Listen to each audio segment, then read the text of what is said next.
connected to your intuition. It shifts your focus from safety. Remember, we're conditioned to be safe. It shifts your focus from safety to genius, from safety to opportunity, from safety to love. And this is really, really powerful. A lot of people listen to it and they actually tell me that my voice is very soothing and everyone goes to sleep really nicely when they listen to the recording. So don't listen to the recording while you're driving. I'm going to put you to sleep. It's not what I intended to do, but apparently This that's is the a feedback I'm getting. simulation game That's set a in a subconscious virtual mind world program, which is going and to does literally not reformat the represent hard real drive of your life. consciousness Please to play be in a moderation, legend. take So hop on frequent over to breaks, genius.club. and play If you opt in responsibly. now, you'll get a link straight away for the live workshop that's being run on Thursday. That's me, live, interactive, fully expletive. I do apologize in advance. When I'm live in front of a camera and a whiteboard, I do start to get even more animated than I am right now. And I've got to be honest with you, sometimes it looks like I need an exorcism. Because if you thought Gary Vaynerchuk's language was bad, I got issues. So it just shows you I've got a lot more work to do. But you'll enjoy it. It'll be fun. It's super interactive. I'll be available at the end for Q&A as well. And it's completely free. So hop on over to Genius.club right now. And I look forward to supporting you in unleashing your genius, mastering your life, and evolving your consciousness to be rich mindset orientated. So thank you for that. Hope that helped. And I'd love to open the floor to see if anyone else would like to contribute on the conversation of rich versus broke mindset. I would love to mention something, Ryan, if that's all right with you. Please, Jenny. Such a pleasure to have you. So please do continue.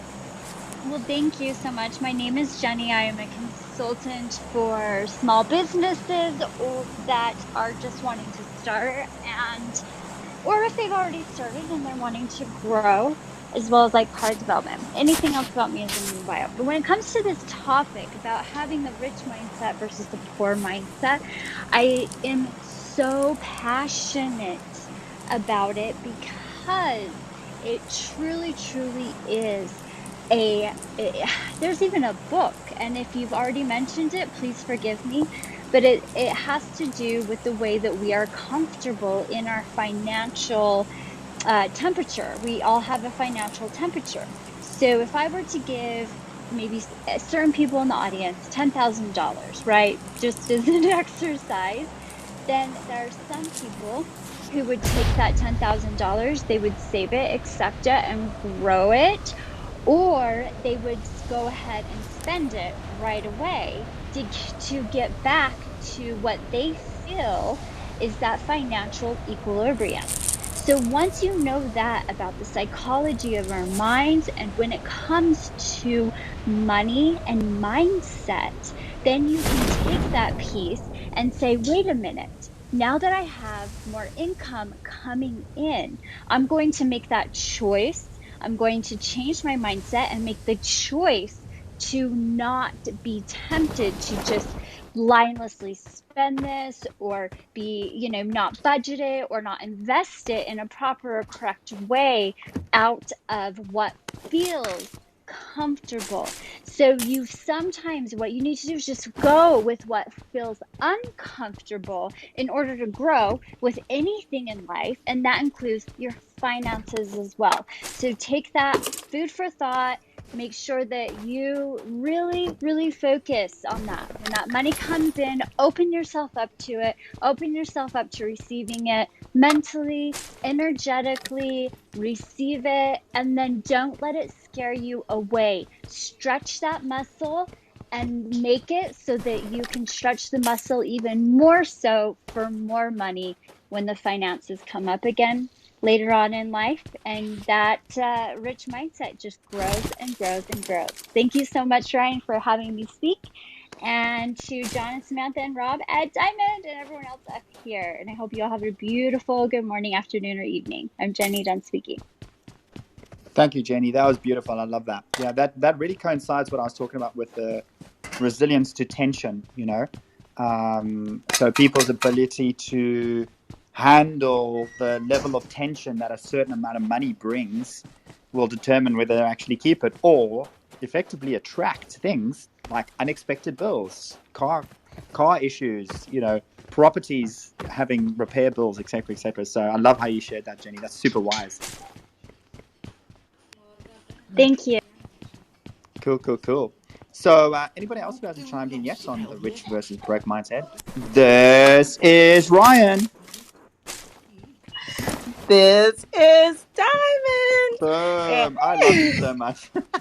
yes, I love you more. And I love Jenny's share as well. And I just wanted to comment on your share, Ryan, about what you are doing for your Genius Club members, how you're really taking them through the journey of the subconscious mind. I really agree with you when you say that your mindset drives absolutely everything in your life.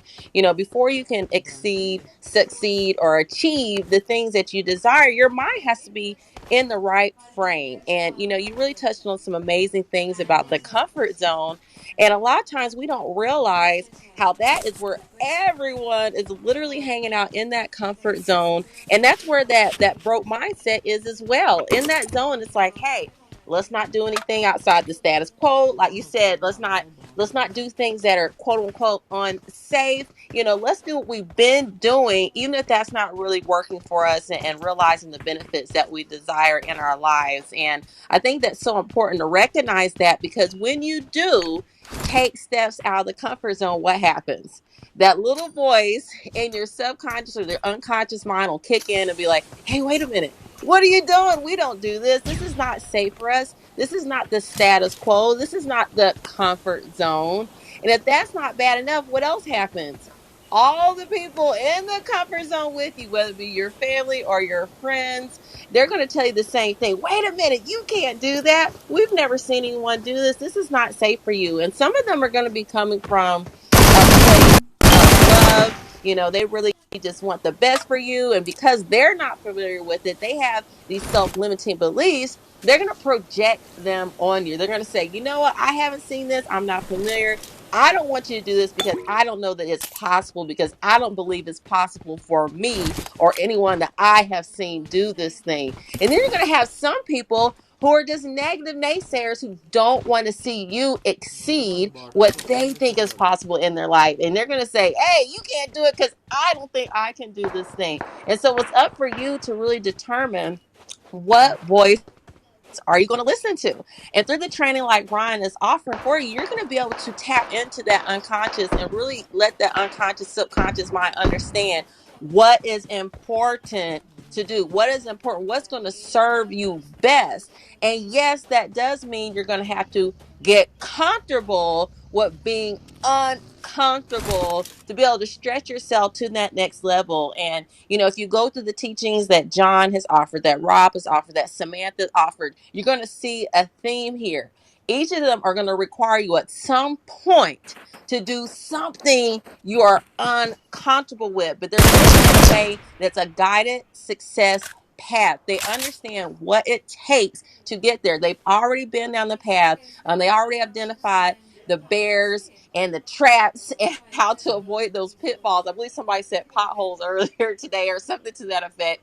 They know where the traps and the mistakes are, and they're going to help you shorten that learning curve so you can actually get to the success lane, cut out all the pitfalls that we sometimes find ourselves in because of lack of knowledge and experience, and push you to your highest limit, push you to out beyond your comfort zone in a good way. Just like Ryan said, there's good stress and there's bad stress. Well, this is good stress, because anytime you want to get to the next level in life, you got to step out the comfort zone, because the comfort zone is mediocrity. Comfort zone is scarcity in a lot of ways. The comfort zone is a broke mindset, because any type of reward has what?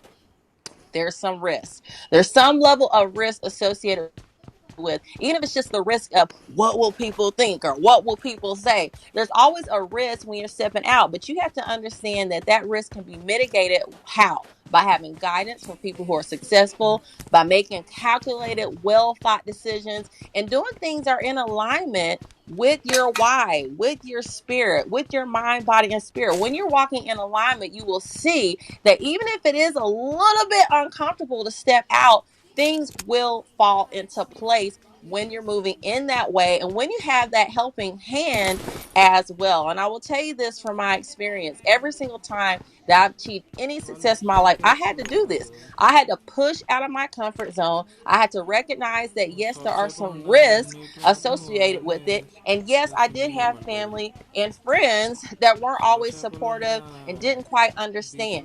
But the fact is, when you're on this journey of life, not everyone is going to be with you on the path. Not everyone is going to understand what it is that you are doing. And to Ryan's point earlier, that's why it's so important to surround yourself with the right people, with successful people, with people who have done the things that you desire to achieve, with people who understand the conversation we're having today, the difference between a rich versus broke mindset. Because that concept, although you would think is common knowledge, is not a common knowledge situation. There are people who understand this, and most importantly, have acted upon this information to improve their lives. And I will tell you, I was in the scarcity mindset for a very long time. I was raised with these beliefs. Just like Ryan said, in my childhood, I was told things like money doesn't grow on trees, money is hard to get, money is the root of all evil.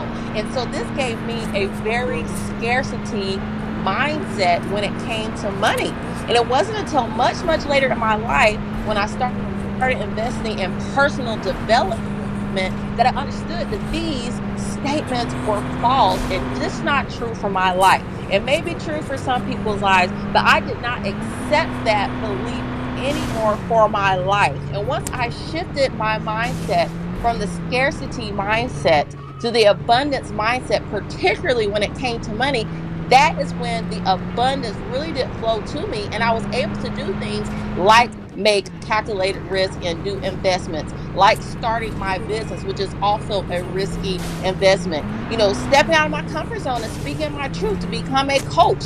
That's not easy. Not everyone's going to be willing to accept your trainings and your principles and want to support you on that. I've done all of these things. Why? Because they're in alignment with my mind, body, and spirit. I always knew that I wanted more. I always knew that something wasn't all the way right about some of those common beliefs that in my environment I was raised to believe. And once I broke through that barrier, guess what happened? It became much easier for me to employ that shift in my mindset. And I was even able to uplift and help shift the mindsets of those people around me. And now some of those same people who did believe before, once they saw the successes, once they saw the improvements in my life, they said, there may be some truth to what you're sharing. There may be something here. How can you teach me more on how to do this? So I encourage you guys to take every opportunity you can to learn and invest in yourself. Because when you have the opportunity to learn from people who have done these things successfully and have the blueprint, have the framework, you will not only shift from the broke to the rich mindset, but you will be in position now to also help others. And what I found in life is this, the key to success is 80% what? Mindset and 20% tactics. And by following John, Samantha, Ryan, and Rob, and all these great people on the stage, you're going to be able to benefit from having both in your life, because not only do they have these rich mindsets, but they also give you the tactics to achieve your goals, whether it be in the mental success with Ryan, the social success with Samantha and John, who teaches all sorts of different wealth building strategies, and Rob as well. You're going to be able to actually tap into it. And I'm a witness to the power of this. If you were in the room earlier, you heard me talking about JL.club and what I've learned there. I'm also in Rob.team. I support all these mods because they are really providing a wealth of knowledge that we can use every day. So, as always, if you believe it, if you take massive action, you can achieve it. This is Diamond, and I am complete. Love that, Diamond, and love you. Cool. Nichelle, you wanted to pop in there, my friend? Good to see you. Always a pleasure to have you. Love to hear from you. Hey Ryan, hey Diamond. How is everyone? Good afternoon. Hey, Um, beautiful. hey doll. Oh my God, Diamond just put everything all on the map. I can't even think of anything to say. Jesus. But yes, mind over matter. You have to know you can do it. You have to think highly of yourself because life is not comfortable, period, until you're wealthy, retired, your kids and your grandkids are set for life, where you can just travel and do what you want to do. Till then, you have to work hard to get where you want to get. Because guess what? No one's going to give you anything. And if they give it to you, they're not going to respect it. And that's one thing about me. I challenge everything in my life that I do. And I always want to do it on my own or by myself. And I'm crawling to the top, and I'm reaching and I'm reaching and I'm reaching to my best potential that I can. And I'm not giving up. And I think positive, and I surround myself around positive people. You can't be around negative people giving you that negative energy, because guess what? You're definitely not going to make it, because they're going to have you thinking negative like they think negative. So yes, you have to stay positive, believe in yourself, and always put God first. And it's nothing. And when I say nothing, it's nothing that God will put in your face that you cannot handle, because guess what? He will never give you too much. So again, just challenge yourself and just reach for the top. I love you, Danya. You are amazing. John, Samantha, Ryan, Rob, Ed. You guys rock. I'm Michelle, and I'm done speaking. Thank you, Nichelle. That was so beautiful. Tony, you wanted to jump in there, brother? Good to see you. Always a pleasure. Hey, Ryan, good to see you too, brother. Yeah, listen, I love this conversation. And, so many people have already said so many great things. I'm driving, so I know some of the people were like Diamond, because this is Diamond. Yeah, I always know what time it is. So I love your exit there, Ryan. This is Ryan. I love it. But she said so many amazing things, and I'll just press on the fact that you can't hang around with a bunch of broke people and expect to be successful or rich or anything else. And if you think about it, because the mindset, and I love the title, because the mindset is everything. Because I know a bunch of rich people that are broke, and I know a bunch of broke people that are rich, right? And that's really because you can be rich in many different ways. And is it better to be rich? I think it's better to be wealthy, right? Because when you're rich, that can go away. When you're wealthy, it doesn't really go away. And I think that we're all rich at the end of the day. If we have our health, that's our wealth, right? That's our richness. It's the family and friends and relationships. So there's different ways of looking at wealth. This is a simulation game set in a virtual world and does not represent real life. Please play in moderation, take frequent breaks, and play responsibly. To expect to have a successful relationship, to expect to have your health, to expect to have success in your life, you need to always constantly be upgrading the circle that you're hanging with, because so many people hang around with people that they have a past in common with, and we all need to start hanging out with more people that we have a future in common with, which is why I love this app, because there's so many opportunities to meet so many amazing people and hang out with people that you have a future in common with. Because if you're in the past, that's great. And I've got friends that every time we go, oh, remember 10 years ago, 15 years ago, remember when we were back then? Yeah, I remember that. That's awesome. My question is, what are we going to do next? Let's get some new adventures. Let's get some new memories to create. Let's get some new business. Let's get something new to discuss, because memories are great, yet how many times are you going to discuss the same thing with the same people, right? So it really is about expanding that, and start hanging around with people you have a future in common with, and not just the past. Stop hanging around with broke people, unless, of course, you give them the class. And if you're the smartest guy in the room or girl in the room, get out of that room. Make sure you get yourself another room like this with amazing freaking people like John and Ryan and Samantha and Rob and Ed and Diamond and Connor and Michelle, Christy, so many, Giuseppe, for God's sake. Come on, there's amazing people up here. Dr. Janie, Coach Deb, amazing people up here. And, of course, you have the ever-silent Guile. So, he doesn't say much. But he got an award for it. So, that's what I wanted to add. It really is mindset, and it's really about shifting your energy, shifting where you're spending time, and making sure you're spending time with the right people. Because, again, we've all heard it before, you become the average of the people you spend time with. So make sure that you're upgrading that circle often, because if not, it gets stagnant. If people, you may have heard me say this before, if you look around your circle and the people in your circle aren't inspiring you, aren't pushing you, aren't challenging you to get out of your comfort zone and to grow and be better, then you don't have a circle at all. What you've got is a cage. This is Tony now. Thanks, Tony. That was beautiful, man. Loved hearing you speak, and I love your humor as well. Nice and Thanks, entertaining. brother. Love yours as well, brother. Thank you so much.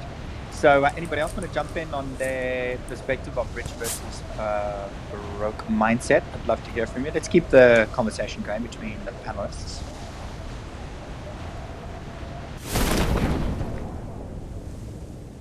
This is Christy. I'll jump in. I was looking through the audience to kind of get a gauge to see if we had, just many entrepreneurs or if there were people that were in corporate positions. And I wanted to give a perspective from the corporate position because before I started my own company, I was working really hard to climb in the corporate setting. Because with the rich mindset, so much of it is, lifelong learning and always being curious, but also never stop growing. And when you're looking for additional revenue streams, sometimes you have to do this while you're still working in a corporate position and you're having to do this on the side, which is one of the things that I had to do. But when you're in those positions, you still have the opportunity to do small things like you can invest in stocks, you can invest in dividend or long-term stocks. You can, if you've bought a house, and instead of selling it, you can turn it into a rental property and then go buy the next house. So there's ways to step into this from positions that are just starting out. So I wanted to offer that out there, and also talk about the fact that the rich mindset in a corporate position. A lot of times you'll see people who become experts in the role that they're in, and then they'll stay in that role because they're comfortable and they know it so well that it's easy for them and they enjoy that. And then you'll see other people who will continue to climb. And I think that that's where the rich mindset comes in as far as if you're in a corporate position. Once you've excelled at the position that you're in, immediately jump out of your comfort zone and look for the next level up and keep doing this. It doesn't matter if there's, if you've been there for 1 year or 5 years or 6 months. I know a lot of people try to put a time frame on it, but there's not one.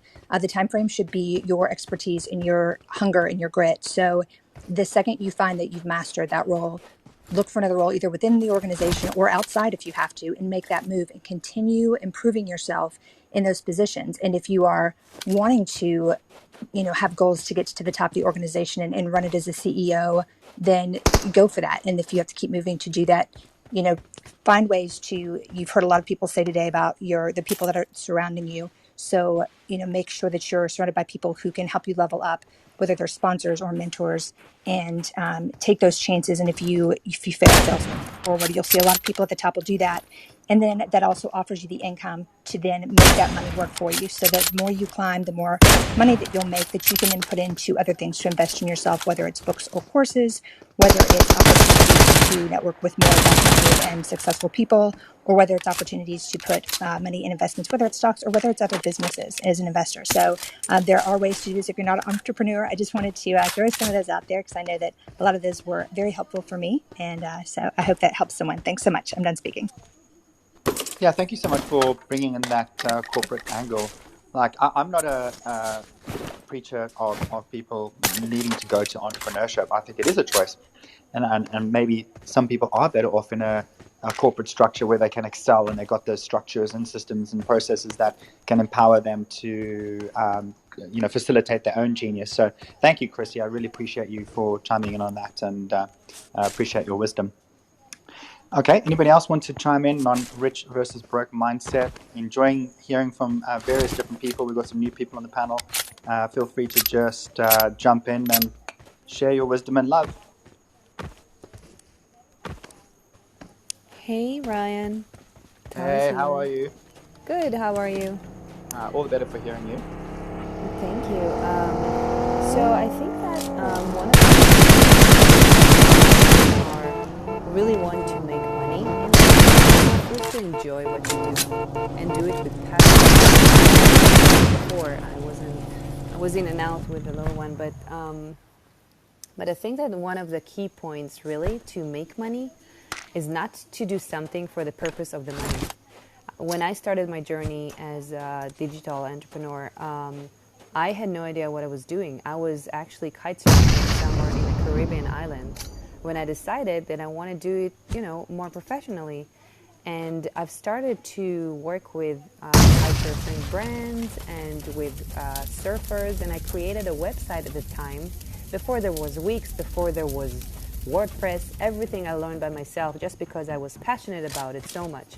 I really wanted to bring out the message and to bring out to the brands the opportunity to sell their products and to enjoy the best kitesurfing equipment out there to all the surfers, you know. And so what I did at the time, and I was living in the Caribbean island named Anguilla. It's near Saint Martin. I don't know if anyone knows about it, but it's an amazing tiny island where I lived for a few years on, just like Tarzan and Jane with someone. And in those times, it was very hard in the Caribbean islands to reach to kitesurfing equipment dealers and to brands, and whoever lived on the Caribbean islands couldn't reach to the best equipment, couldn't have an access to the best equipment because it was in different countries in the United States, etc. So I refer to me and whom I lived with at the time, we built a website that became one of the strongest kitesurfing equipment websites I'm talking about 2007, right? Like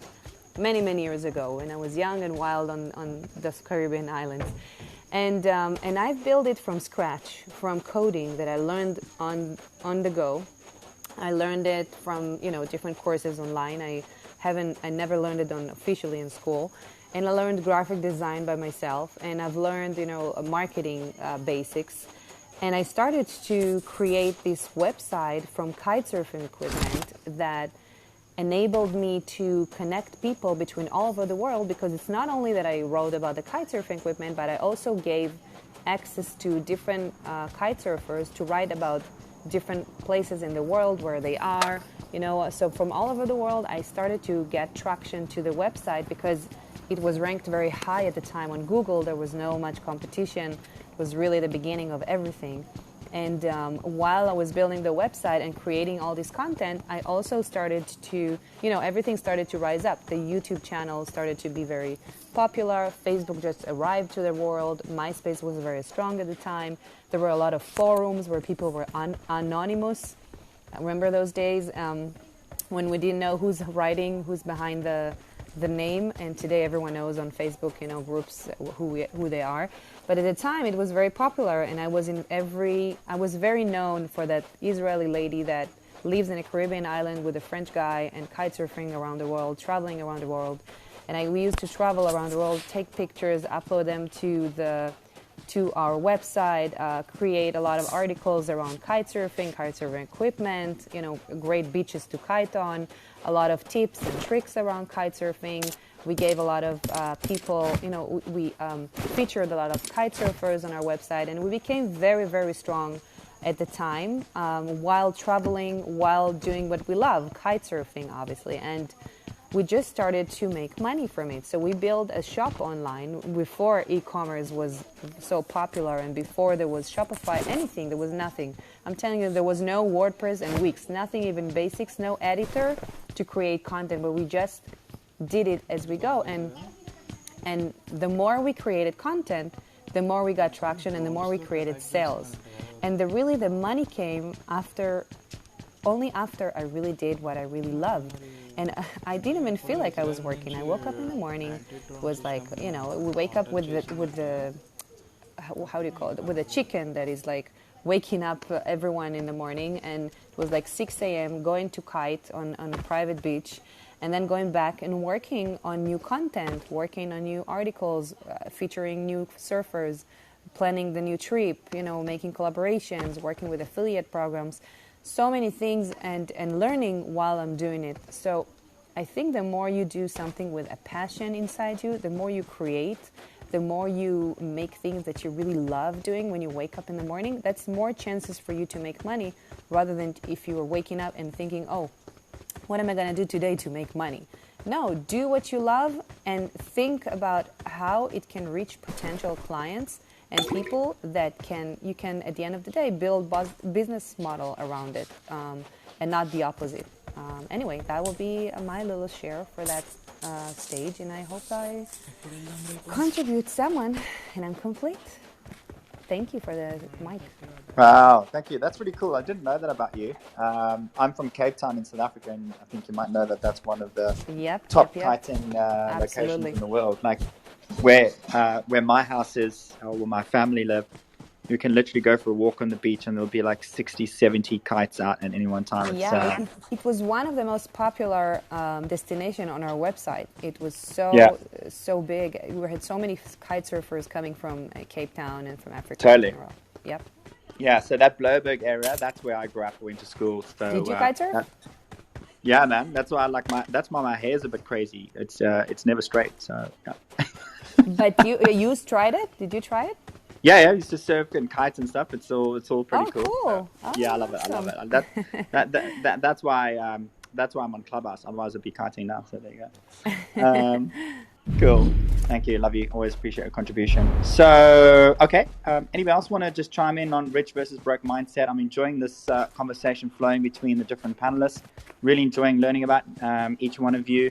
And yeah, I'd love for you to just contribute your wisdom and share whatever feels like on your heart. And hopefully it will benefit the audience.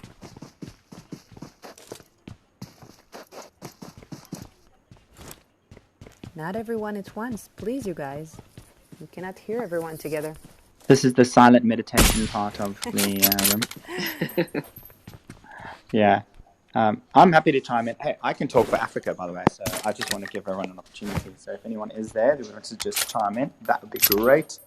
But I do think your point, Tal, about passion and purpose is critical. You know, when I was in my 20s, I got into real estate. And, you know, I think it's such a weird thing, isn't it? Because you can actually be good at something, but it doesn't mean you were born to do it. So I wasn't born to be an engineer, let's be honest. So, however, but through hard work, perseverance, training, and many times getting electrocuted because I was doing electrical engineering, I became a good engineer and I got a good job. In fact, that's how I ended up in England. I installed the first video communication system that was being used over the internet in South Africa for a mobile phone company. And it was such revolutionary technology that the manufacturer gave me a job here in England with a work permit. So that was quite cool. But I got into real estate, and it was such a weird experience. I'm sure people can relate to this, because I got into property. I quit my corporate job in engineering, and I made a lot of money. And then I had a lot of money, and I was like, fuck, like, I'm not happy. This is not supposed to happen. It was such a revelation. And for me, I thought the end result was always money, see? Partly because unconsciously I came from a family that had lack of money. We always struggled with money. And so I always thought that my purpose was to get rich. Now, when I got to the point where, I'm not saying I was a billionaire, but where I thought, gosh, I've got enough money now, I've got some property, the passive income means I don't have to work again, but I'm not happy, that really unsettled me, you know. And so what Tal was saying there is super important, because making money is one thing, right? And then there's nothing wrong with making money doing something you don't enjoy, if that's what you choose. I mean, we all got free will, you can choose to make money. And from my experience of observing hundreds, maybe thousands of people that have come through the various coaching programs that I've got, people who make money doing what they love actually make more money. Because think about it. If you're in the energy of doing something you love, there's major benefit to that. Well, one is well-being, mental and emotional well-being. And you can't sustain hard work unless you do something you're passionate about. Because if you're working hard at something you're not passionate about, you're going to literally be, grinding yourself to the ground, and you probably end up with depression, frustration, or some kind of a mental stress. So doing something you enjoy makes you happier. That is going to make you more creative. That's going to make you innovate and consciously, I like to say, at a super conscious level, come up with ideas, because you know what it's like when you do something that you really enjoy. You just talk about it all the time. So the more you talk about and think about something, the more you bring about ideas, innovation, opportunity, products and services. But here's the thing that people don't talk about a lot, I think. And it was a bit of a surprise for me when I started my business and started to make millions, was the amount of inner demons I needed to face when there were challenges. I read Phil Knight's book called Shoe Dog, which is his story about how he founded Nike. And when I read that book, I got about 30%, 40% of the way through, and I literally just got so emotional, because each chapter of his journey in creating Nike just sounded like one big disaster to the next. I was reading this and I went, wow, this feels just like my life, because I was like, man, my seminar business is exploding. Like in the first year of trading, I made £500,000. Second year, I made £1 million. The third year, I made £2 million. And I just felt like I was being pulled from pillar to post. I felt like I was in this conveyor belt of constant drama and problems and challenges and stresses and things I didn't understand, like financial management and recruitment. And then this person stepped with this person. And I'm like, oh my God, that's not supposed to be in our team culture, and all these issues and problems. All I wanted to do was speak.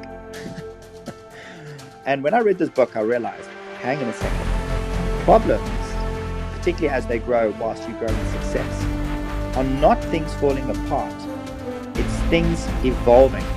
Now, the very nature and the very spirit of evolution suggests that actually, if you look into it, something needs to die so something can resurrect. That's why you have a lot of religious stories have a death and resurrection story. It's symbolic for the fact that we all have to die to our old self so we can recreate our new self, like a caterpillar in a cocoon evolves into a beautiful butterfly.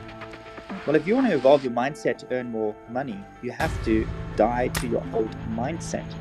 Now, in psychological terms, that expression of dying from your own old version to and then evolving to a new version, that's called cognitive dissonance.